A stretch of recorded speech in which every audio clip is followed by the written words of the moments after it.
ċifri tal-Uffiċċju Nazzjonali tal-Istatistika provduti mill-Awtorità Maltija s-Saħħa u s-Sigurtà fuq il-post tax-xogħol juru li bejn l-2014 u l-2018 21 raġel tilef ħajtu traġikament fatalità fuq il-post tax-xogħol. Iċ-ċifri tal-NSO juru li l-fatalitajiet kollha fuq il-post tax-xogħol fl-aħħar 5 snin kienu kollha rġiel li kellhom bejn il-25 u l-34 sena. Il-maġġoranza tal-inċidenti fuq il-post tax-xogħol seħħu fin-naħa ta' fuq ta' Malta. Aktar minn nofs il-vittmi kienu rġiel Maltin. Kważi 2/3 tal-vittmi kienu impjegati, waqt li ftit inqas minn terz kienu persuni li kienu jaħdmu għal rashom. L-aktar kategorija ta' ħaddiema milquta kienu dawk li jaħdmu għal rashom u li ma kellhomx impjegati magħhom, flimkien ma' kumpanniji li ħadmu sa 9 ħaddiema.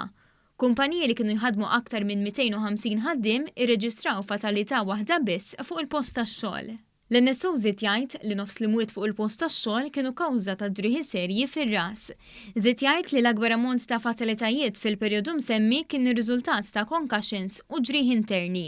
Aktar minn nofs li mwiet fuq il-post tax-xogħol seħħu fis-settur tal-kostruzzjoni u mill-inċidenti fatali kollha fuq il-post tax-xogħol 50% tal-vittmi kellhom xi sena jew kienu jagħmlu xogħlijiet bażiċi.